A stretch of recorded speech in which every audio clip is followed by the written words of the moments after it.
Hello my dear students, कैसे हैं आप सभी। मैं सौरभ आप सभी का हमारे YouTube channel Indian education academy में सौरभ सर पर हार्दिक स्वागत करता हूं। आशा करता हूं कि आप लोग एकदम बेहतरीन होंगे, मस्त होंगे, स्वस्थ होंगे, जबरदस्त होंगे। और फाइनल रिवीजन के इस फाइनल एपिसोड में आप सभी का मैं तहे दिल से हार्दिक स्वागत करता हूँ। माय डियर स्टूडेंट्स, आज की इस क्लास में हमारा जो फाइनल रिवीजन चल रहा था, यानी कि हमारी end of the chapter exercise चल रही थी, आज हम इस एक्सरसाइज को इस क्लास में कंप्लीट कर रहे होंगे। और माय डियर स्टूडेंट्स, अगर मैं बात करूं कि अगर आप स्टार्टिंग की 4 क्लासेस देखते, लास्ट की इन 4 क्लासेस में आप बाकी की पिछली 5 एक्सरसाइज का सारा कंटेंट, सारी आइडेंटिटी, सारे रूल, सारे क्वेश्चंस की प्रैक्टिस आप इन 4 क्लासेस में कर सकते हैं। तो चलिए माय डियर स्टूडेंट्स, बिना किसी देरी के आज के इस नए क्वेश्चन की ओर हम चलते हैं और सीखते हैं कि कैसे हमें क्वेश्चंस को सॉल्व करना है। चलिए माय डियर स्टूडेंट्स, आपके सामने वर्ड प्रॉब्लम्स दी गई, लिखा है if a number plus it's reciprocal equals 10/3 find the number. आपसे कहा गया है कि एक नंबर है और उसके नंबर के उसी नंबर के रेसिप्रोकल को जब आप ऐड करते हैं तो आंसर जो आता है वो 10/3 आता है। आप वो नंबर बताइए कि वो नंबर हमारा कौन सा है। तो माय डियर स्टूडेंट्स, सबसे पहले ऐसे क्वेश्चंस में हमें बहुत सारी चीजों को समझना, सीखना और आना चाहिए। सबसे पहले अगर हम बात करें कि सर नंबर क्या है, इस नंबर के बारे में हमें कोई नहीं बताया गया, कुछ भी नहीं बताया गया, दैट मीन्स हमें नंबर फाइंड आउट करना है। तो सबसे पहले हमारा क्वेश्चन में हमें इस नंबर को लेट करना होगा। चलिए माय डियर स्टूडेंट्स, तो सॉल्यूशन करते हैं। तो सबसे पहले हम क्या लिखेंगे, लेट द नंबर बी। हमने मान लिया जो नंबर हमें निकालना है वो क्या है, वो हमने मान लिया कि एक्स है। हमारे पास नंबर एक्स है। अब रेसिप्रोकल क्या होता है माय डियर स्टूडेंट्स, ये आपको आना चाहिए। अगर आप रेसिप्रोकल नहीं जानते तो आप क्वेश्चन को सॉल्व नहीं कर पाएंगे। यस माय डियर स्टूडेंट्स, हमारे जो वर्ड प्रॉब्लम्स होती हैं, इन वर्ड प्रॉब्लम्स में कुछ स्टेटमेंट या कुछ वर्ड्स ऐसे आते हैं, अगर आपको उसका मीनिंग नहीं आता है तो आप उस क्वेश्चन को सॉल्व ही नहीं कर सकते। अगर अब माय डियर स्टूडेंट्स, अगर आप नहीं जानते हैं कि रेसिप्रोकल क्या है तो आप इस क्वेश्चन को सॉल्व ही नहीं कर पाएंगे। अब आपको पता होना चाहिए कि रेसिप्रोकल होता क्या है। तो रेसिप्रोकल का मतलब है जो नंबर है अगर आप उसे 1/n करके लिख देते हैं तो इसे हम क्या कहते हैं, रेसिप्रोकल कहते हैं। तो हम यहाँ क्या लिखेंगे, तो इट्स रेसिप्रोकल, जो नंबर है हमारा उसका रेसिप्रोकल क्या होगा, तो हम लिखेंगे इट्स रेसिप्रोकल्स। इट्स रेसिप्रोकल क्या हो जाएगा, एक्स का रेसिप्रोकल क्या हो जाएगा, 1/x हो जाएगा। क्वेश्चन के अकॉर्डिंग लिखा है तो हम यहाँ लिख देंगे अकॉर्डिंग टू क्वेश्चन। क्या लिखेंगे, according to question. According to question कहा गया है कि आपके पास जो नंबर है और उस नंबर को जब आप प्लस करते हैं, उस नंबर का रेसिप्रोकल जब आप प्लस करते हैं तो आपके पास आंसर आता है 10/3। सो माय डियर स्टूडेंट्स, यहाँ से हमें इसे सिंप्लीफाई करना है, इसके नीचे कुछ नहीं है तो हम 1 मानेंगे और यहाँ से 1 और x का एलसीएम लेंगे तो कितना आया, x आया। 1 से आप x को डिवाइड करिए, कितना आएगा, 1 आएगा। और 1 का मल्टीप्लाई 1 से x को डिवाइड करेंगे, x आएगा और x का मल्टीप्लाई आपको x में करना है तो क्या हो जाएगा, x² हो जाएगा। प्लस का साइन है, s से प्लस आ गया, x से x को डिवाइड करेंगे 1 आएगा और 1 का मल्टीप्लाई 1 में करेंगे 1 आ गया। इस इक्वल में क्या दिया गया था, 10/3 था तो 10/3 रहने वाला है। माय डियर स्टूडेंट्स, अब इनके बीच में क्या होगा, क्रॉस मल्टीप्लीकेशन होगा। बस मैं आपको बताने के लिए साइन लगाए हैं, आपको नहीं लगाना है। तो 3 का मल्टीप्लाई करेंगे किसमें, x², तो यहाँ आ जाएगा x² + 1 और इज इक्वल में क्या हो जाएगा, 10 × x हो जाएगा।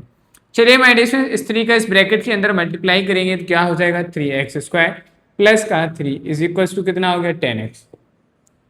माय डियर स्टूडेंट्स, अब हमें इस 10x का क्या करना है, ट्रांसपोजिशन करना है। 10x का ट्रांसपोजिशन करेंगे तो इस साइड आएगा तो हमारा क्या हो जाएगा, माइनस हो जाएगा। तो नेक्स्ट देखिए भाई आगे क्या होने वाला है, तो हमारे पास आ गया फाइनली 3x² माइनस का 10x plus 3 is equal to में कितना आ गया, 0 आ गया। माय डियर स्टूडेंट्स, ये हमारे सामने अलजेब्रिक एक्सप्रेशन बन गया। अब हमें इसे फैक्टराइज करना है।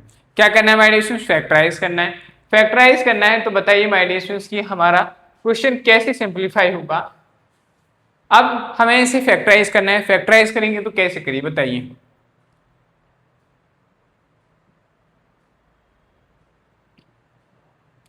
चलिए माय डियर स्टूडेंट्स देखते हैं कैसे होगा। 3 का मल्टीप्लाई करिए आप 3 में, तो 3 का मल्टीप्लाई 3 में करेंगे, 3 3 से 9 हो जाएगा। 9 हो गया तो अब आपको करना क्या है कि आप ऐसे दो नंबर सोचिए जिनका आप मल्टीप्लाई करें तो आपके सामने 9 है और सेम जब उन्हीं दो नंबर्स को जब आप ऐड करें तो 10 है। तो हमारे पास ऐसे सिर्फ 2 ही नंबर दिख रहे हैं, 1 और 9। 9 बन जाए 9 और 1 का मल्टीप्लाई करेंगे तो हमारे पास 9 आएगा और 1 और 9 को अगर आप ऐड करते हैं तो 10 आता है। आ रहा है कि नहीं, तो चलिए माय डियर स्टूडेंट्स फैक्टराइजेशन हो जाएंगे। हमारे मिडिल टर्म को हमने स्प्लिट किया तो 10x उसका 3x², इससे 10x को क्या लिख सकते हैं, 9 + 1 ब्रैकेट क्लोज x आ जाएगा प्लस का 3 इज इक्वल टू में 0 एसेज रहने वाला है। 3x² हो जाएगा, माइनस इसको माइनस का मल्टीप्लाई करेंगे और इस x का भी मल्टीप्लाई x का 9 के साथ होगा तो माइनस का 9x हो जाएगा, माइनस और प्लस का मल्टीप्लाई होगा, माइनस का x हो जाएगा, प्लस का 3 हो जाएगा, इज इक्वल टू में 0 हो जाएगा। इन दोनों की ग्रुपिंग करेंगे, ग्रुपिंग करने के बाद इन दोनों में क्या कॉमन लेंगे, 3x कॉमन लेंगे, तो यहाँ क्या आ जाएगा, x माइनस 3 बचेगा, माइनस कॉमन लेंगे, यहाँ पे माइनस 1 कॉमन आया तो यहाँ पे क्या हो गया, x माइनस 3 कॉमन हो गया, इज इक्वल टू में 0। कॉमन फैक्टर बन रहा है हमारे यहाँ पे x माइनस 3, तो यहाँ क्या आ जाएगा, x माइनस 3 आ गया और बचा क्या है 3x minus 1 is equal to 0। My ratio से 0 के इक्वल है तो हम इनका कंपैरिजन करेंगे, तो नाउ करके क्या लिखेंगे, नाउ। अब हम कंपैरिजन कर रहे हैं कि x माइनस 3 अगर 0 के इक्वल होगा तो यहाँ से x की वैल्यू कितनी आएगी, इस माइनस 3 का उस साइड ट्रांसपोजिशन कराएंगे तो क्या हो जाएगा, प्लस का 3 हो जाएगा, यानी कि x की वैल्यू हमारे पास कितनी आएगी, 3 आएगी। एंड अगर हमारे पास दूसरा केस लें हम 3x minus 1 is equal to 0 लें, तो यहाँ से जब हम इसे सिंप्लीफाई करेंगे तो माइनस 1 उस साइड जाएगा, प्लस का 1 हो जाएगा, x की वैल्यू यहाँ से क्या हो जाएगी, 1/3 हो जाएगी। कितनी हो जाएगी, x की वैल्यू हमारे पास यहाँ से निकल के आ गई 1/, तो हमारे पास यहाँ पे x की वैल्यू 2 निकल के आई, तो finally we can say that hence the number is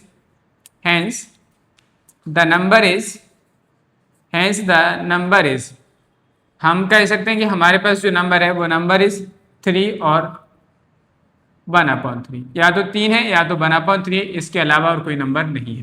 तो ये हमारे इस क्वेश्चन का क्या निकल के आ गया, माय डियर स्टूडेंट्स, आंसर आ गया। देखा आपने कि छोटी सी एक स्टेटमेंट की, एक दो स्टेटमेंट, 1.5 लाइन का स्टेटमेंट इतना कुछ हमसे करा के चला गया। तो माय डियर स्टूडेंट्स क्वेश्चन ऐसे भी बनते हैं, तो आपको घबराना नहीं है और आपको इस टाइप के आने वाले क्वेश्चंस के लिए भी प्रिपेयर्ड रहना है कि अगर एग्जाम में आपके सामने ऐसा क्वेश्चन आता है तो आप वहां पर ऐसे क्वेश्चंस को कर पाएं। तो माय डियर स्टूडेंट्स ऐसे क्वेश्चंस के लिए आपको बस जो वर्ड प्रॉब्लम्स आती है उस वर्ड प्रॉब्लम्स को सही से समझना है, क्या स्टेप्स लेने, आप उनको फॉलो करिए और आपका आंसर आ जाएगा। फटाफट से नोट करिए और हम चलते हैं नेक्स्ट क्वेश्चन नंबर 9 की ओर। हाँ तो my dear students next question करते हैं। क्वेश्चन नंबर आपके 9 आपके सामने है, लिखा है a rectangular pool has area. एक रेक्टेंगुलर पूल है जिसका एरिया आपके सामने दिया गया है 2x² + 7x + 3 स्क्वायर हैश टैश में दिया गया है कि हमारी क्या है, इसके बारे में आगे बताया गया। If its width is 2x + 1 हैश टैश फाइंड इट्स लेंथ निकालिए। लिखा है हैश टैश जो है was unit used to measure length.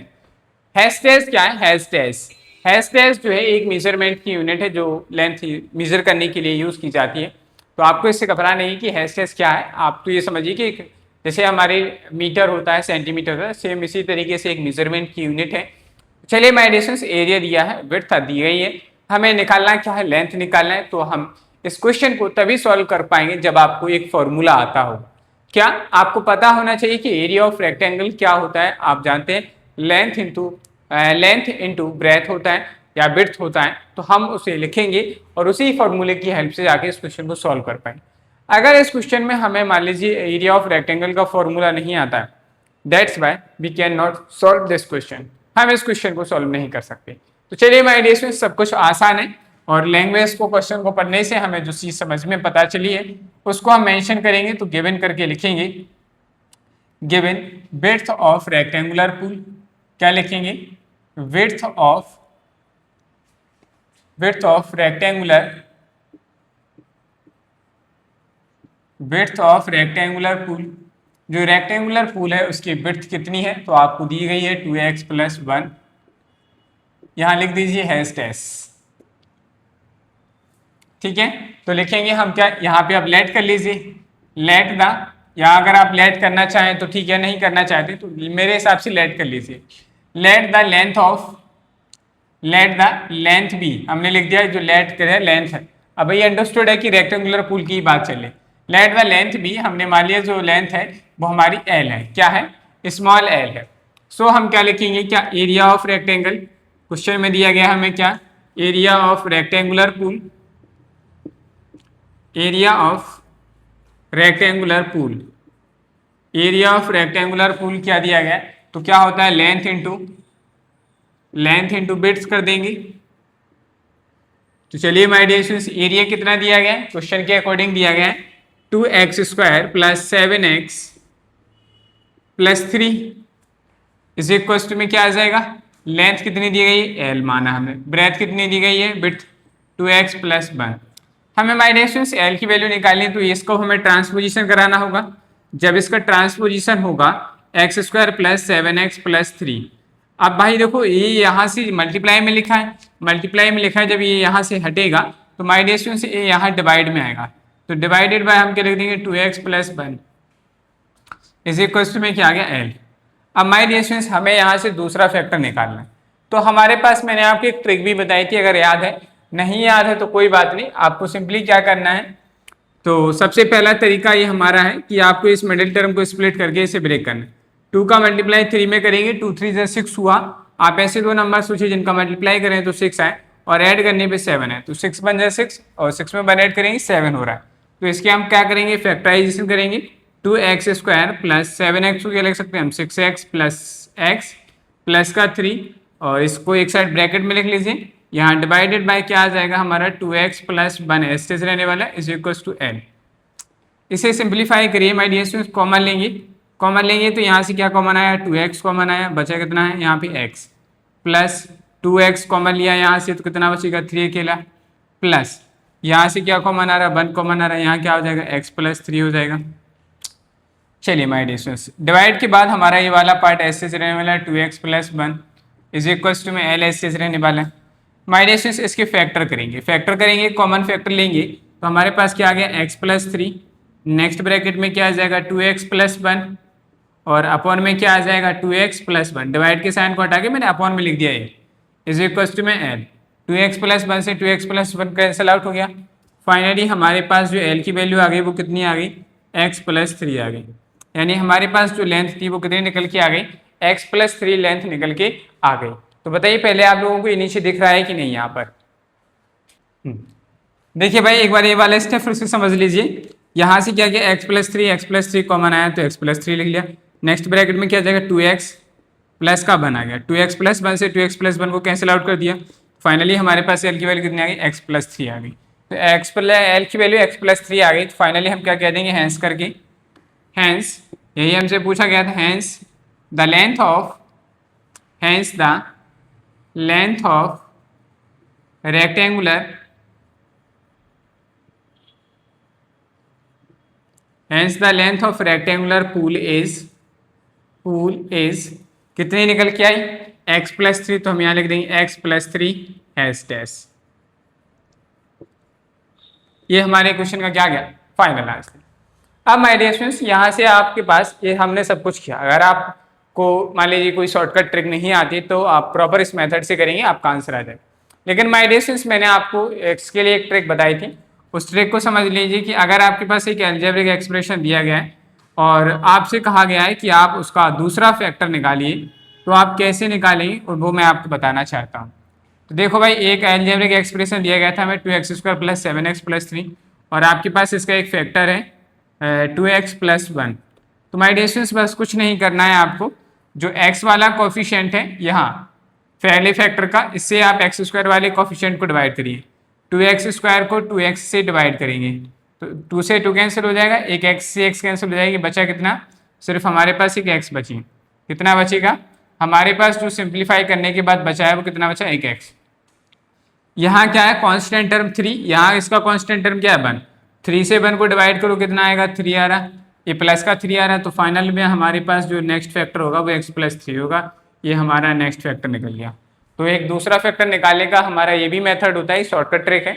आपको बस इतना याद रखना था कि 2x से हम जो हमारा x स्क्वायर वाला कोफिशिएंट टर्म होता है उसे डिवाइड करिए, जो x की वैल्यू x आएगा उसे लिखेंगे और कांस्टेंट टर्म से कांस्टेंट टर्म को डिवाइड करिए विद साइन, प्लस प्लस में है तो प्लस प्लस से करिए, माइनस का है तो माइनस से करिए, तो जो साइन आएगा उसके साइन ही इन दोनों को लेके बीच में लिख दें, यानी यहाँ पे x भी प्लस का है 3 भी प्लस का तो हमने x प्लस 3 लिखा, अगर यहाँ 3 माइनस का होता तो यहाँ x माइनस 3 हो जाता।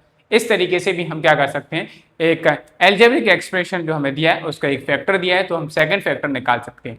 चलिए माय डियर स्टूडेंट्स तो ये था हमारा क्वेश्चन, बड़ा आसान क्वेश्चन था और हम बड़े आसानी से कर पाए, इसमें ऐसी कोई भी बात नहीं थी जो हमारे लिए डिफिकल्ट होती, बस एक बात थी जो हमें याद रखनी थी, वो क्या था एरिया ऑफ रेक्टेंगल रखना था। तो उस बात का विशेष ध्यान रखिए कि अगर आपको ऐसे क्वेश्चन में फॉर्मूले याद है तभी आप क्वेश्चन कर पाएंगे, अदरवाइज आप नहीं कर पाएंगे। तो फटाफट से नोट करिए और चलते हैं नेक्स्ट क्वेश्चन नंबर 10 की ओर। हाँ तो my dear students next question की बात करते हैं, अच्छा क्वेश्चन है और मैं कहूँ माय डियर स्टूडेंट्स, ऐसे क्वेश्चंस भी एग्जाम में कभी कभी डिफिकल्ट क्वेश्चंस आ जाते हैं। जब एग्जाम में ऐसे क्वेश्चन आते हैं तो माय डियर स्टूडेंट्स इस बात में कंफ्यूज रहते हैं, वो सोच ही नहीं पाते कि अब हम ऐसे क्वेश्चंस को कैसे सॉल्व करें। चलिए माय डियर स्टूडेंट्स, थोड़ा ध्यान से सुनिएगा और समझिएगा कि ऐसे क्वेश्चंस को हम कैसे सॉल्व करते हैं। लिखा है if both x minus 2 and x minus 1/2 are the factors of this expression. Expression है px square plus 5x plus r, show that p is equal to r। आपके इससे कहा गया कि ये दो फैक्टर है इस एक्सप्रेशन के, तो आपको प्रूफ करना है, क्या प्रूफ करना है कि आप p is equal to r को प्रूफ करिए। माय डियर स्टूडेंट, से p is equal to r कैसे आया होगा, या अगर हम बात करें कि इसमें जो p लिखा है ये x स्क्वायर का कोफिशिएंट है, तो कहीं ना कहीं जो दूसरा हमारा एक्सप्रेशन आया होगा तो उसमें जो एक्स स्क्वायर का कोफिशिएंट होगा वो भी तो कुछ ना कुछ रहा होगा।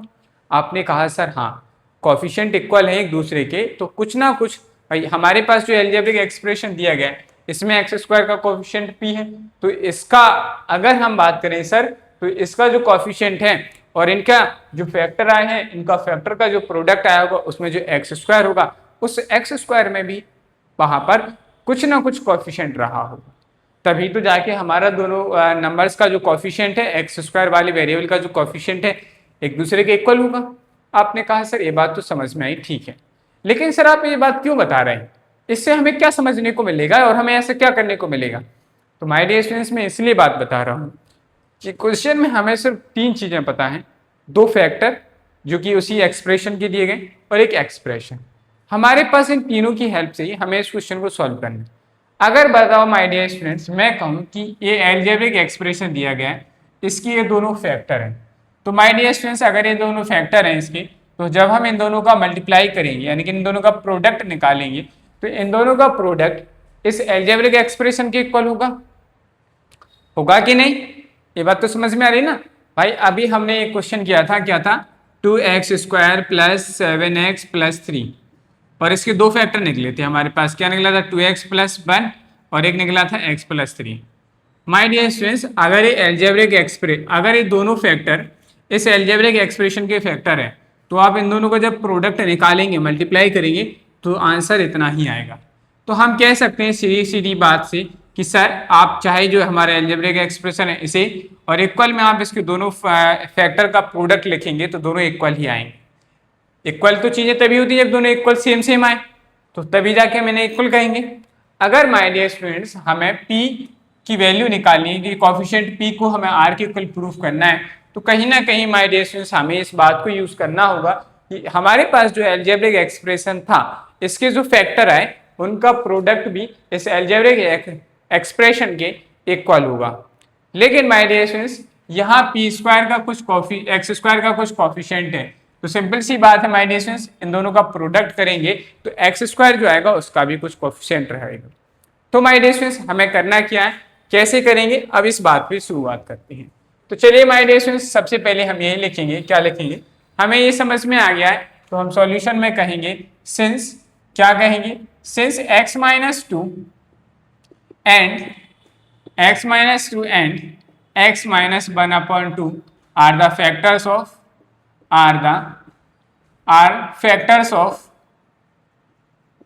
factors of given expression। हमें जो एक्सप्रेशन दिया गया है उस एक्सप्रेशन के क्या है, फैक्टर हैं। अगर ये इसके फैक्टर है तो देयरफॉर वी कैन राइट, हम क्या लिख सकते हैं इसलिए, तो हम लिख सकते हैं, आपने कहा सर क्या लिख सकते हैं, तो सर हम ऐसा नहीं लिख सकते, px square plus 5x plus r is equal to होगा x प्लस 2 एंड हमारा x माइनस 1/2। सर अगर हम इन दोनों का प्रोडक्ट अलजेब्रिक एक्सप्रेशन है जो दिया है और इसके जो कोफिशिएंट यानी कि हमारे फैक्टर दिए इनके फैक्टर का प्रोडक्ट करेंगे तो इसी के इक्वल आएंगे। बट माय डियर स्टूडेंट्स इसमें कंडीशन है कि यहाँ एक्स स्क्वायर के साथ एक कोफिशिएंट है p, या p एक हमारा कोई न्यूमेरिकल वैल्यू है, कुछ भी हो सकती है। तो माय डियर स्टूडेंट्स हमें यहाँ पर भी एक ऐसा नंबर यानी कि कांस्टेंट टर्म लेना होगा जिसका हम मल्टीप्लाई करें तो वो एक्स स्क्वायर के साथ मल्टीप्लाई करें तो कोफिशिएंट के फॉर्म में आए।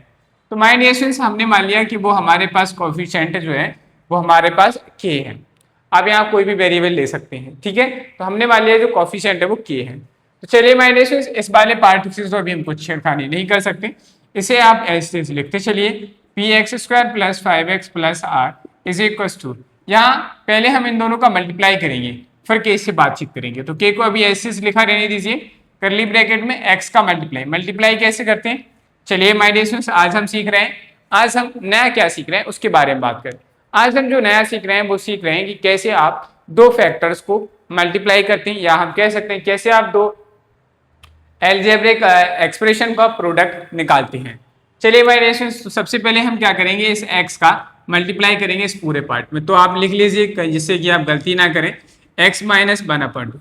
हम जो इस वाली x का मल्टीप्लाई करेंगे तो इस पूरे अलजेब्रिक एक्सप्रेशन में होगा। यहाँ क्या लिखा +2, तो इसके आगे +2 लिखेंगे, और जो मल्टीप्लाई होगा आप इस वाले टर्म में फिर से करेंगे। 2 का मल्टीप्लाई इस पूरे टर्म में होगा, तो हमने ऐसे लिख लिया और कर्ली ब्रैकेट क्लोज कर दी। चलिए माय डियर स्टूडेंट्स, ये तो हमारा पार्ट ऐसे रहने वाला है। के को अभी आप ऐसे रखिए और यहाँ पे इसको सिंप्लीफाई कर लीजिए, कितना आ जाएगा। सिंप्लीफाई करेंगे, x का गुणा करेंगे x में, x का गुणा x में होगा तो x² हो जाएगा, माइनस x का गुणा 1/2 में करेंगे तो यहाँ पे क्या आ जाएगा, माइनस का x/2 प्लस है, +2 का मल्टीप्लाई x में करेंगे तो प्लस का 2x आ जाएगा, +2 का माइनस के साथ मल्टीप्लाई करेंगे तो /2, 2 का मल्टीप्लाई 1 में होगा, 2 बन जाए 2/2, ये हमारे पास आ गया। 2 से 2 को कैंसिल आउट करेंगे तो 1 आ गया। चलिए my dear students, final step ना आगे अगला स्टेप क्या आ जाएगा, तो x² का x² ऐसे रहने वाला है माय डियर स्टूडेंट्स, माइनस देखो इसमें x है इसमें 2x है तो इसके कोई नीचे कुछ नहीं, 1 मान लेंगे, या आप इसको ऐसे लिख लो पहले, प्लस 2x प्लस का है तो इसे पहले लिख लो, माइनस का x/2 बाद में लिख लेंगे, और इसे एक ब्रैकेट में लिख लीजिए क्योंकि इन दोनों में सेम टर्म है तो इसे हमें सिंप्लीफाई करना है। यहाँ क्या बचा, माइनस का 1 बचा है, इज इक्वल टू के इज इक्वल टू क्या आ जाएगा, सिंप्लीफाई करिए, x² का x² प्लस, यहाँ देखिए 1 और 2 का एलसीएम कितना आएगा, 2 आएगा, 1 से 2 को डिवाइड करेंगे 2 टाइम्स, 2 का मल्टीप्लाई 2x में करेंगे 2 2 जा 4x, माइनस 2 से 2 को डिवाइड करेंगे कितना है 1, 1 का मल्टीप्लाई x में करेंगे कितना है x, ब्रैकेट क्लोज -1 करली ब्रैकेट क्लोज। नेक्स्ट क्या आ जाएगा भाई हमारे पास, नेक्स्ट आ जाएगा के करली ब्रैकेट x² का x² आएगा प्लस 4x में से x को सब्ट्रैक्ट करेंगे कितना आएगा 3x/2 माइनस का 1, ये आ गया। चलिए माय डियर स्टूडेंट्स, अब नेक्स्ट आगे क्या हो जाएगा वो देखते हैं। नेक्स्ट हमारे पास यहाँ से आएगा, तो हमारे पास क्या दिया गया था, px² plus 5x plus r is equal to क्या आ जाएगा, तो इस k का मल्टीप्लाई करिए इस पूरे टर्म में, तो क्या आ जाएगा, k का मल्टीप्लाई x² मैंने kx² प्लस का 3kx/2, और यहाँ क्या आ जाएगा, माइनस का k आ जाएगा। माय डियर स्टूडेंट्स, अब ये दोनों अलजेब्रिक एक्सप्रेशन एक दूसरे के इक्वल तो चल ही रहे थे, हम क्या करेंगे अब इनके कोफिशिएंट को कंपेयर करेंगे। क्या करेंगे, कोफिशिएंट का कंपेयर करेंगे। तो हम सबसे पहले क्या कंपैरिजन करेंगे, x² के कोफिशिएंट को कंपेयर करेंगे, तो हम क्या लिखेंगे, कंपेयरिंग द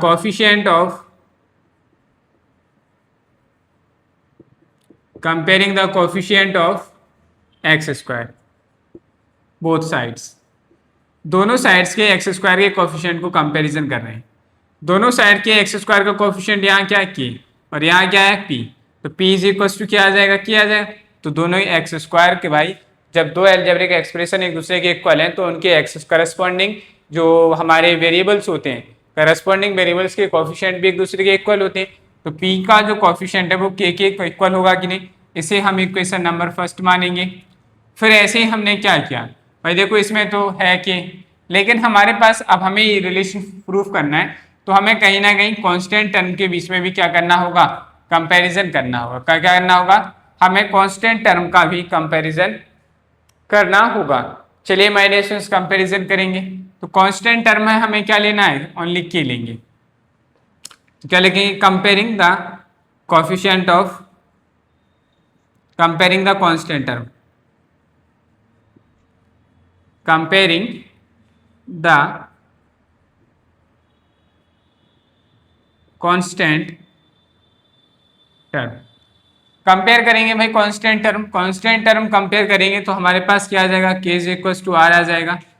क्या आ जाएगा, k is equal to R आ जाएगा। अरे भाई एक छोटी सी मिस्टेक करवा रहे हैं हम, पता है क्या, यहाँ x-2 था, वही मैं कह रहा हूँ यहाँ प्लस का क्या आना चाहिए, माइनस से तो गड़बड़ हो रहा है। यहाँ माय डियर स्टूडेंट्स -2 था, क्या था, -2।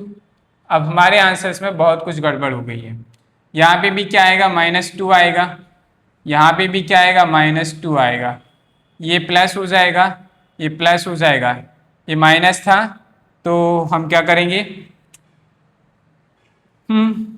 माइनस कॉमन लेंगे तो यहाँ माइनस आ जाएगा, माइनस कॉमन लेंगे, माइनस कॉमन लेंगे तो 2x, और ये माइनस का था तो ये प्लस का हो जाएगा, इसको ऐड करेंगे प्लस हो जाएगा, यहाँ क्या हो जाएगा 5x हो जाएगा, ये प्लस का हो जाएगा, यहाँ बस माय डियर स्टूडेंट्स क्या आएगा,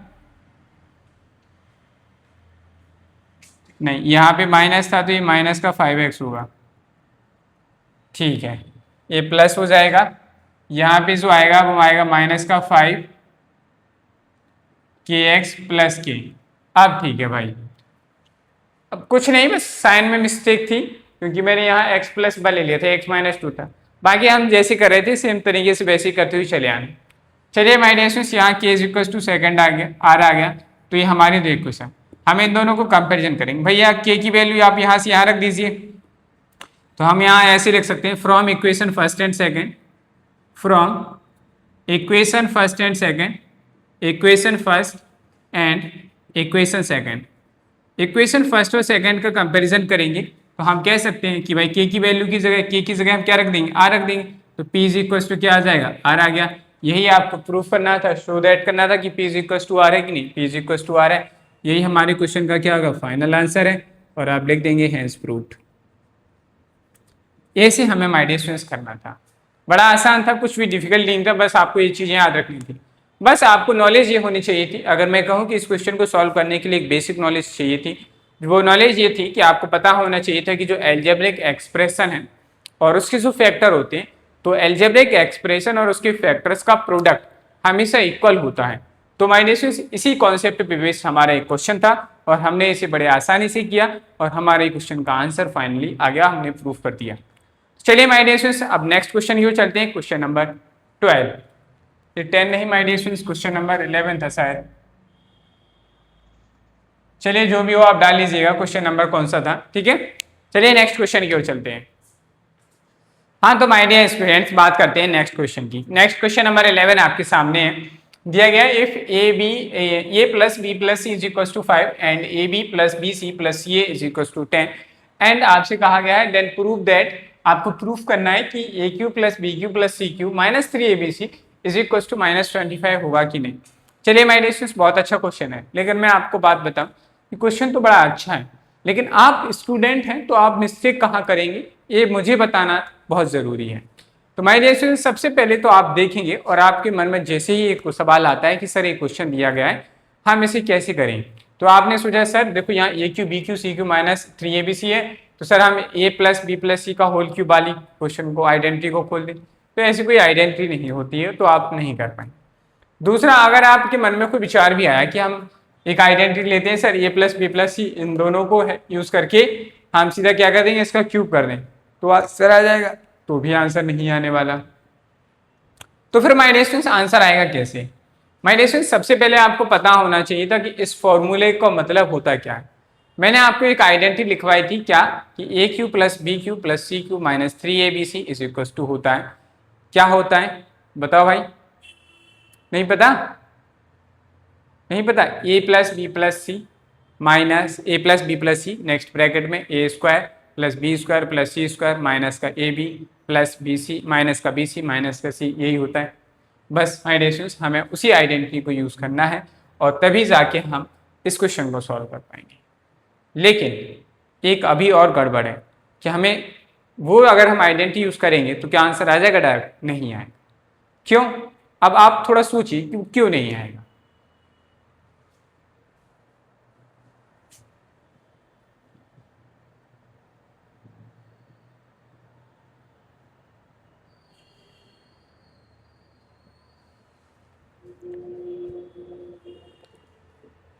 क्यों नहीं आएगा, तो माय डियर स्टूडेंट्स उसका एक रीजन है। चलो भाई मैं आपको बताता हूँ सब कुछ। मैं यहाँ पे आपको लिख रहा हूँ जो मैंने अभी बोला, मैंने कहा AQ + BQ + CQ - 3ABC, ठीक है, इसके इक्वल में होता है हमारा a + b + c, next bracket में आता है my dear students a² + b² + c² minus का ab माइनस का bc माइनस का ca। माय डियर स्टूडेंट्स, अगर हम इसे सिंप्लीफाई भी कर लेंगे तो हमारे पास ए बी बी सी सी ए, ये तो वैल्यू प्लस में दी गई लेकिन यहाँ सारी चीज़ें माइनस में आ रही। तो माय डियर स्टूडेंट्स, यहाँ से हमारे पास एक स्टेप ये भी तो हो सकता है। क्या हो सकता है sir? A square plus B square plus C square. अगर हम इन तीनों में से माइनस कॉमा ले लें तो हमें सभी क्या हो जाएंगे? प्लस क्यों जाएंगे? A B plus B C plus C. तो माय डियर स्टूडेंट्स, हमारे पास A plus B plus C की वैल्यू है, ठीक है। हमारे पास A B plus B C plus C की वैल्यू है। लेकिन सर हमारे पास A square B square C square की वैल्यू है ही नहीं। तो सर हम ये वैल्यू कहाँ से निकालें? जब तक ये वैल्यू नहीं आएगी तब तक आप कह नहीं सकते कि ये चीज़ जो है A cube plus B cube plus C cube minus 3ab इसके इक्वल होता। भाई हमें वैल्यू तो इसकी रखनी पड़ेगी तभी जाके तो हमारा आंसर आएगा। लेकिन हमारे पास A square plus B square plus C square है ही नहीं, तो हम इसे कैसे निकालें?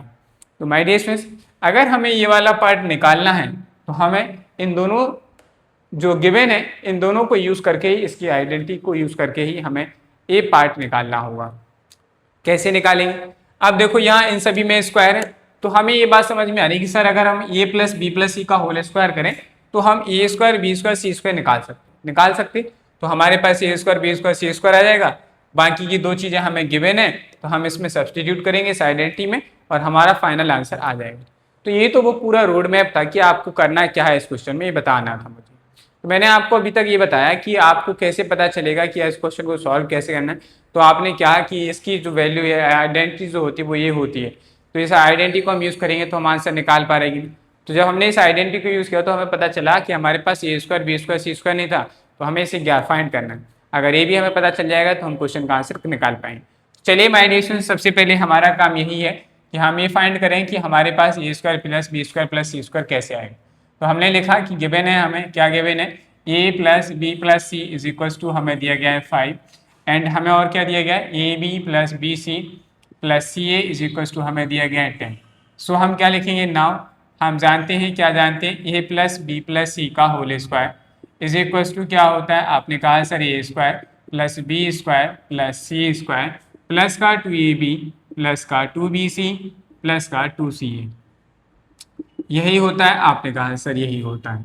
तो अभी एक बार इसको ऐसे लिखा रहने दीजिए, A plus B plus C का whole square is equal to A square plus B square plus C square plus C square. My dear students, इन तीनों में एक कॉमन है, क्या है कि 2 कॉमन आ रहा है, तो मैंने 2 कॉमन लिया, A B plus B C plus C. अब मैंने कॉमन किया, क्यों लिया 2? इसकी बात समझो। मैंने 2 कॉमन इसलिए लिया क्योंकि क्वेश्चन में हमें A B plus B C plus C A दिया है। तो A B plus B C plus C A की वैल्यू हम तभी रख पाएंगे जब ये इस तरीके से आया होगा। हमें 2ab 2bc की वैल्यू पता नहीं थी तो हमने 2 को कॉमन लिया, तो हमारे पास ये स्टेप आ गया। अब हम भाई जो हमें वैल्यू दी गई उसे सब्स्टिट्यूट, ए प्लस बी प्लस सी की वैल्यू कितनी है? 5। यहाँ 5 इसका स्क्वायर है तो 5 का भी स्क्वायर करेंगे इक्वल। ये हमें नहीं पता तो इसे ऐसे लिखा रहने दो, A square plus B square plus का सी स्क्वायर प्लस 2। यहाँ हमें A B plus B C plus C A की वैल्यू कितनी दी? 10, तो मल्टीप्लाई में 10 आ गया। 5 का स्क्वायर करेंगे 25 is equal to A square plus B square plus C square, और यहाँ पे करेंगे 10 टू ज़ा 20। भाई हमें इसकी वैल्यू निकालनी है तो इस 20 का ट्रांसपोजिशन कराना होगा। तो हम क्या लिखेंगे? A square plus B square plus C square is equal to क्या आ जाएगा? 25 माइनस 20। तो हमारे पास वैल्यू निकल गई, आ गई A square plus B square plus C square is equal to हमारे पास निकल के आया 5। तो हमारे पास जो ए square B square C square की वैल्यू निकाली थी वो 5 निकल के आई। 5 निकल के आई है माय डियर स्टूडेंट्स। तो हम जानते हैं, क्या जानते हैं? तो आप यहाँ इसको ऐसे लिख दीजिए, now a cube plus b cube plus c cube minus 3abc is equal to होता है ये होता है। तो नेक्स्ट इक्वल, फिर इसके बाद क्या आ जाएगा? A plus B plus C. भाई A cube plus B cube plus C cube minus 3abc क्या होता है? A plus B plus C, next bracket में A square plus B square plus C square minus का A B minus का B C minus का C होता है। A plus B plus C एस आया, A square plus B square C square आया, क्योंकि हमारे पास ए बी प्लस में वैल्यू है और प्लस में वैल्यू है, तो यहाँ तो माइनस में था तो इन सभी में से माइनस कॉमन लिया तो सारे के सारे क्या हो गए? प्लस के। बस हम इसमें वैल्यू सब्सटीट्यूट कर देंगे, वैल्यू सब्सटीट्यूट करेंगे। A plus B plus C की वैल्यू कितनी है? 5 इंटू ए स्क्वायर की वैल्यू कितनी आ गई? तो ब्रैकेट में लिखो A square plus B square plus C square की वैल्यू 5 आ गई। माइनस यहाँ हमारे पास A B plus B C की वैल्यू कितनी आई माइनस बी कितनी है 10, तो इक्वल में क्या आ जाएगा 5 इंटू 10 में से 5 को सब्ट्रैक्ट करेंगे तो माइनस का 5 आएगा, और इन दोनों का मल्टीप्लाई कर दो तो फाइनली हमारे पास क्या आ जाएगा, तो फाइनली हमारे पास आ जाएगा A cube plus B cube plus C cube minus का 3abc इज इक्वल 5 5 जा 25, और ये माइनस तो था ही था, माइनस ऐसे जाएगा -25 हो गया, और यही हमारे इस क्वेश्चन का क्या आ गया आंसर आ गया। यानी हमें यही प्रूफ करना था, तो हम यही कह देंगे हैंस प्रूफ्ड। प्रूफ करना था ना कि भाई ऐसा निकाल के दिखाओ, तो ये हमारा क्या हो गया हैंस प्रूफ्ड हो गया। हमने इस बात को प्रूफ कर दिया कि सर आपने कहा था कि A cube plus B cube plus C cube minus 3abc is equal to -25 आना चाहिए, हमने -25 ला के दिखा दिया। तो ये था हमारा नेक्स्ट क्वेश्चन, बढ़िया क्वेश्चन था। चलिए माय डियर स्टूडेंट्स फटाफट से नोट करिए और हम चलते हैं अब नेक्स्ट क्वेश्चन नंबर 12 की, वो भी बेहतरीन है एकदम। हाँ तो माय डियर स्टूडेंट्स एक बेहतरीन सा और क्वेश्चन क्या है, क्वेश्चन में दिया गया है बाय फैक्टरिंग द एक्सप्रेशन, आपको एक एक्सप्रेशन दिया गया उसके फैक्टर करिए, चेक और दैट चेक करना है कि n q minus n is always divisible by 6। आपके पास एक नंबर दिया गया है expression n q minus n, आपसे कहा गया है आप बताइए चेक करिए कि क्या ये हमेशा 6 से डिविजिबल होगा फॉर ऑल नेचुरल नंबर्स हैं। अगर आपको n नेचुरल नंबर्स दिए जाएं तो उन सभी से क्या ये हमारा जो एक्सप्रेशन है डिविजिबल होगा, अगर है तो आप इसका रीजन बताइए कि वो डिविजिबल क्यों होगा। तो माय डियर स्टूडेंट्स ये हमारा कॉन्सेप्ट जो बेस्ड है वही उसी कॉन्सेप्ट पर है। मैंने अभी आपको बताया था कुछ समय पहले कि एक एल्जेब्रिक एक्सप्रेशन के जो फैक्टर होते हैं, एक एल्जेब्रिक एक्सप्रेशन के फैक्टर जो होते हैं जब आप उनका प्रोडक्ट करेंगे तो यानी कि जो उनका प्रोडक्ट होगा या उनका जो फैक्टर होगा वो फैक्टर हमेशा क्या करेगा, दिए गए एल्जेब्रिक एक्सप्रेशन को डिवाइड कर देगा। जैसे हमारे पास एक फैक्टर था, एक एल्जेब्रिक एक्सप्रेशन था, तो दूसरा फैक्टर निकाला, ठीक इसी तरीके से माय डियर स्टूडेंट्स इसी कॉन्सेप्ट पे बेस्ड हमारा ये क्वेश्चन है, और इसी रीजन के बेस पे हम कहेंगे कि n q minus n is divisible is always divisible by 6। चलिए माय डियर स्टूडेंट्स करते हैं कि क्वेश्चन को कैसे करें। तो सॉल्यूशन में हम सबसे पहले लिखेंगे हमें कुछ गिवन है, तो हमें क्या गिवन है, आपको जो दिया गया है वो दिया गया है एन क्यू माइनस एन। अच्छा माय डियर स्टूडेंट्स बताओ एन क्यू माइनस एन को हम इसमें से अगर एन कॉमन लें तो हम इसे ऐसे ही लिख सकते हैं n square minus 1। N q में से एन कॉमन लिया तो आप इसे एन से डिवाइड करो, एन स्क्वायर बचेगा, माइनस एन से एन कॉमन लिया तो 1 बचेगा कि नहीं।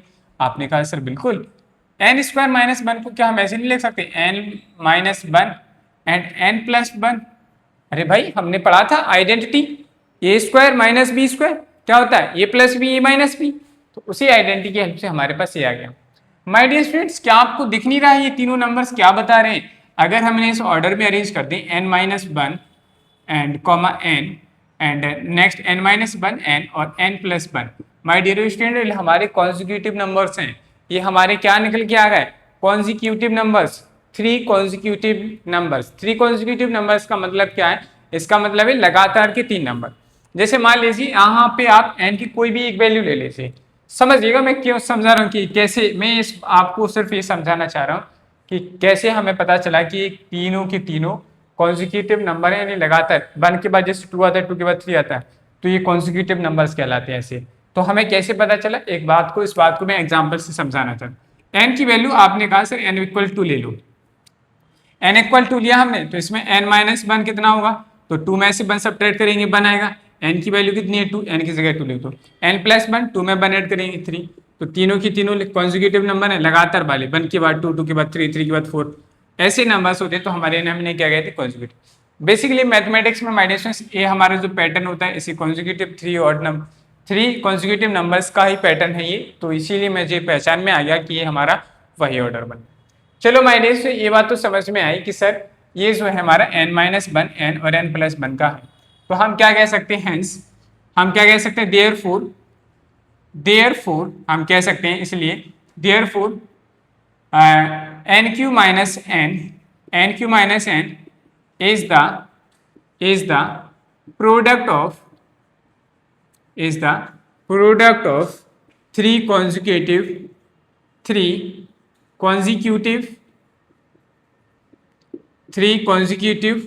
natural numbers, 3 consecutive natural numbers कौन कौन सी है हमारे, पहला है n minus 1 comma n and n plus 1। तो बाय नेशंस हमारे पास एक कंक्लूजन निकला, क्या निकला? अमंग एनी 3 consecutive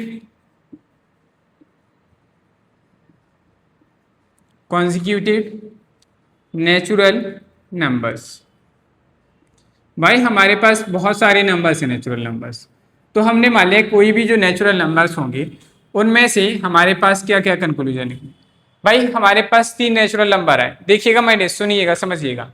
हमारे पास 3 नेचुरल नंबर है, क्या क्या है? पहला आया 1, दूसरा आया 2, तीसरा आया 3। माय डियर स्टूडेंट्स, इसमें से आप बताओ कि हमारे पास जो 3 नेचुरल नंबर्स आए हैं, कॉन्जिक्यूटिव नेचुरल नंबर्स हैं, इनमें से कोई एक नंबर ऐसा है जो 3 से डिविजिबल हो रहा है? आपने कहा सर हाँ, एक नंबर तो है जो 3 से डिविजिबल हो रहा है। क्या इसमें एक नंबर इवन है? आपने कहा सर हाँ बिल्कुल है, इवन 2 हमारा इवन नंबर है। क्या ये इवन नंबर 2 से डिविजिबल हो रहा है? जो इवन नंबर होगा ऑब्वियसली वो 2 से डिविजिबल होगा, तो ये भी नंबर हमारा 2 से डिविजिबल हो रहा है। ये तो 2 बातें समझ में आ रही है ना, तो हमें पहले इन 2 बातों को ही मेंशन करनी है। तो हम लिखेंगे फर्स्ट पॉइंट में 1 इज, मतलब एक नंबर जो 1 नंबर इज डिविजिबल बाय, जो हमारे पास 3 नेचुरल नंबर है उनमें से 1 is divisible by, is divisible by 3। जो हमारे पास 3 नंबर आएंगे, कोई से भी 3 नंबर आए, उन तीनों में से एक नंबर हमारा कहीं ना कहीं 3 से डिविजिबल जरूर होता होगा। चलो भाई एक बात समझ में आई। दूसरा पॉइंट हम क्या लिख सकते हैं? ओनली, या हम ऐसे लिख सकते हैं एट लीस्ट 1 इज इवन। हो सकता है कि उनमें से एक क्या हो? इवन हो। एक तो इवन होगा ही होगा। At least 1 is even, so it is divisible by, तो वो किससे डिविजिबल होगा? It is divisible by 2। अरे भाई जो एक नंबर 2 से डिविजिबल है 3 से डिवाइड, तो भाई इनका जो प्रोडक्ट होगा तो हम क्या लिखेंगे? देयरफॉर अगर 2 और 3 का जो प्रोडक्ट हो, देयरफॉर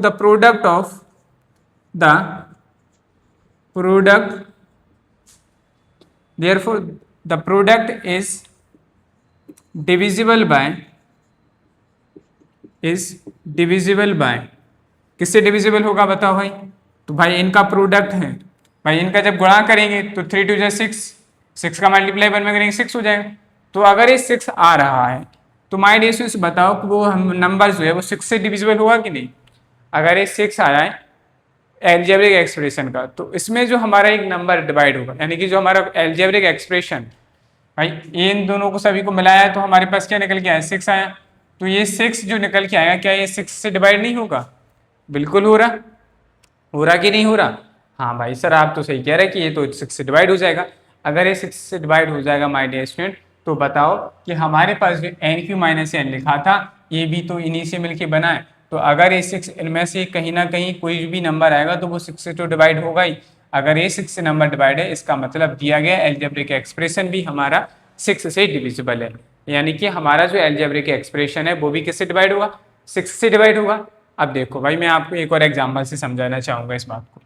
जैसे हमने तो यहाँ 3 लिया था, हम मान लेते हैं हमारे पास जो n की वैल्यू है वो 3 है, n की वैल्यू 3 है, तो 3 से कम कितना हो जाएगा? 2, तीसरा क्या हो जाएगा? 3, और दूसरा क्या हो जाएगा? 5। अब माय डियर स्टूडेंट्स इन सभी का प्रोडक्ट निकालो। प्रोडक्ट निकालेंगे कितना है? 3 2 जा 6, 6 5 जा 30। अब हमारे पास जो 30 आएगा कहीं ना कहीं ये 6 से डिवाइड नहीं होगा, 36 से डिविजिबल है। आपने कहा सर बिल्कुल डिविजिबल है। तो बस हम यही बात तो बताना चाह रहे थे सर कि हमारे पास जो एल्जेब्रिक एक्सप्रेशन आएगा वो 2 से भी डिविजिबल होगा, 3 से भी डिविजिबल होगा, और साथ ही साथ में कहीं ना कहीं जाकर वो 6 से भी डिविजिबल होता ही है। ये बात निश्चित है, ये फिक्स्ड है, हम इसे टाल नहीं सकते, नहीं टाल सकते। तो इस बात से हमने सेटिस्फाई किया कि सर दिया गया नंबर भी हमारा 6 से डिविजिबल होगा, इसलिए हम कहेंगे हैंस क्या कहेंगे? Hence NQ-N is always divisible bye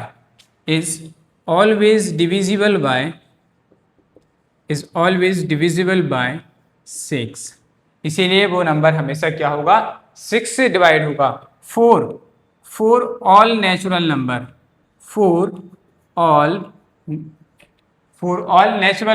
n,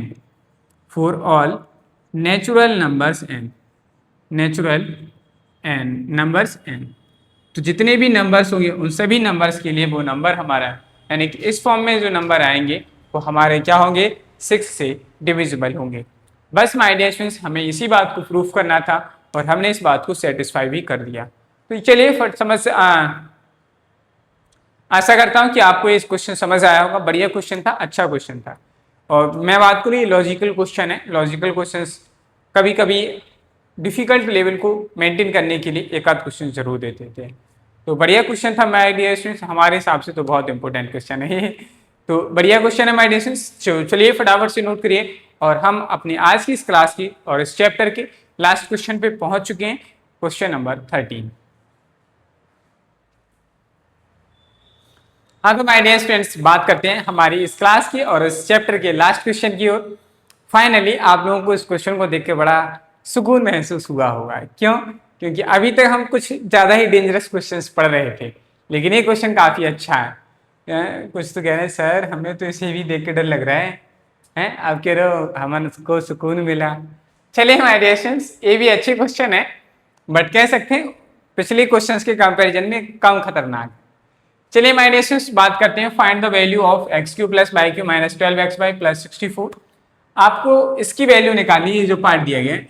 कैसे निकालेंगे? With the help of this part x plus y is equal to -4। इसकी हेल्प से आपको इस पूरे पार्ट की वैल्यू निकालनी। बताओ भाई कैसे निकालोगे?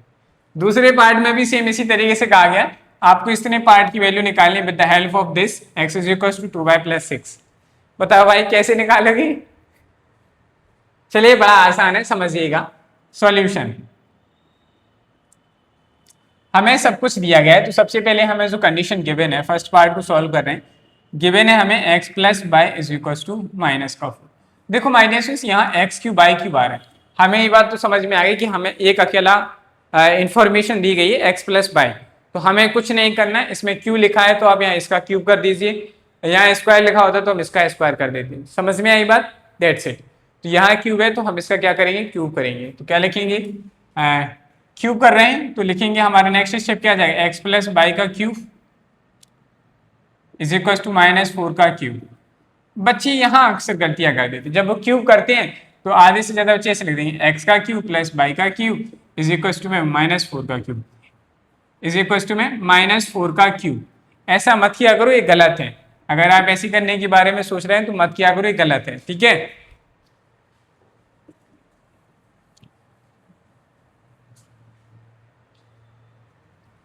या आप इससे पहले एक लाइन लिख दो, टेकिंग क्यूब। हम क्या ले रहे हैं, क्यूब ले रहे हैं, तो इससे पहले लिख दीजिए taking cube both sides. Taking cube both sides, दोनों साइड्स हम क्या कर रहे हैं, क्यूब कर रहे हैं। चलिए भाई करते हैं। तो हमारे पास जो क्यूब होगा x प्लस बाई का होल क्यूब होगा इज इक्वल टू यहाँ -4 का होल क्यूब होगा। यहाँ a प्लस बी का होल क्यूब वाली आइडेंटिटी को ओपन करेंगे तो a cube plus 3a B x y bracket में x plus y is equal to -4 का क्यूब कितना होता है, सॉरी प्लस का बी क्यूब का मतलब y का क्यूब इज इक्वल टू -4 का क्यूब कितना हो जाएगा, माइनस का 64। x क्यूब का x क्यूब लिखा रहने दीजिए, प्लस 3 का मल्टीप्लाई करेंगे 3xy हो गया। x प्लस वाई की वैल्यू हमें पता है कितनी दी गई, -4, तो इसकी जगह -4 सब्सटीट्यूट कर देंगे। Plus y cube is equal to minus का 64, -4 से मल्टीप्लाई करिए एक्स क्यूब माइनस और प्लस का मल्टीप्लाई होगा तो माइनस हो गया। 4 3 जा 12xy प्लस का y cube is equal to में -64। देखो माय डियर स्टूडेंट्स, हमारे पास इतने पार्ट की तो वैल्यू आ गई, अब मैं इसमें 64 ऐड करना है तो हम क्या लिखेंगे, now x cube minus 12xy plus y cube plus 64 is equal to, इस पूरे पार्ट की वैल्यू कितनी आई, माइनस का 64 प्लस का 64 ऐड करेंगे कितना आ गया, 0। ऐसे मत करो भाई, ये तो 0 से बड़ा 0 बन गया, कितना आया 0। और ये हमारे क्वेश्चन का क्या आ गया, आंसर। यानी कि आपसे जो पूछा गया था इसकी जो वैल्यू आएगी वो 0 आई। देख रहे, इतनी मेहनत करो भाई सिर्फ एक 0 के लिए, 0 भी होता तो चल जाता, 0 के लिए मेहनत करवा रहे हैं। देखिए माय डियर स्टूडेंट्स, इसको हमने सिंप्लीफाई किया तो फाइनली हमारे पास 0 निकल के आया। तो हमें बस इसी तरीके से क्वेश्चंस को दिया जाता है और आपको इस टाइप के क्वेश्चंस को हमेशा ऐसे करना। यहाँ अगर x माइनस बाई दिया जाए तो x माइनस बाई का क्यूब, जैसे इसमें क्या है, हमें x माइनस बाई का क्यूब खोलना है, x माइनस बाई का होल क्यूब वाली आइडेंटिटी लगानी। चलो भाई इस वाले पार्ट को भी करते हैं। नेक्स्ट कैसे करेंगे समझिए, हमें दिया गया है क्या है, सॉल्यूशन में गिवन करके लिखेंगे, given x is equal to 2y+6। अब भाई हमें x माइनस बाई का होल क्यूब खोलना है, तो इस 2y का इससे ट्रांसपोजिशन कराएंगे, क्या जाएगा x minus 2y is equal to 6। अब क्या लिखेंगे, फिर से इसी तरीके से शुरुआत हो गई, taking cube both sides, taking cube both sides, दोनों साइड्स क्या लेंगे, क्यूब लेंगे, लीजिए क्यूब x माइनस 2y, इसका क्या हो जाएगा whole cube is equal to 6। My dear students आप एक्स्ट्रा मत करिएगा, एक्स क्यूब माइनस 8y का क्यूब और इज इक्वल टू में 6, ऐसा भी मत लिखिएगा, या आप ऐसा लिखना चाहें एक्स क्यूब माइनस 2y का होल क्यूब, तो आप ऐसा मत करिएगा माय डियर स्टूडेंट्स, ऐसा करने से आप गलत होकर जाएगा। अगर आप ऐसा करने के बारे में सोचते हैं तो मत करिएगा, ज़्यादातर स्टूडेंट्स ये गलती अक्सर इस सिचुएशन में ऐसी कर देते हैं, तो आपको इस गलती का भी ध्यान रखना है कि आपको ऐसा नहीं करना है। समझ में आई बात, ठीक है। चलिए अब हम आगे चलते हैं, तो यहाँ क्या हो जाएगा, 6 का क्यूब हो जाएगा, ये माइनस बाई का होल क्यूब आइडेंटिटी है उसको अप्लाई करेंगे, A cube minus 3a into B, next bracket में ये माइनस बी, माइनस बी का क्यूब का मतलब 2y का होल क्यूब, 6 का क्यूब करेंगे 216 हो गया, एक्स क्यूब का एक्स क्यूब रहेगा माइनस, इनका मल्टीप्लाई कर लीजिए 3 2 6 x/, x माइनस 2y की वैल्यू कितनी है 6, तो यहाँ इसकी जगह हमने कितना सब्स्टिट्यूट किया 6, माइनस 2y का 2 और y का क्यूब करेंगे तो 8y क्यूब हो जाएगा इज इक्वल टू 216, मल्टीप्लाई कर लीजिए एक्स क्यूब माइनस 6 जा 36 x/, माइनस का 8y cube is equal to आ गया 216। तो माय डियर स्टूडेंट्स कहीं ना कहीं करके हमें इतने पार्ट की वैल्यू आ गई, हमें इसमें माइनस का 216 और करना है, तो हम क्या लिखेंगे नाउ,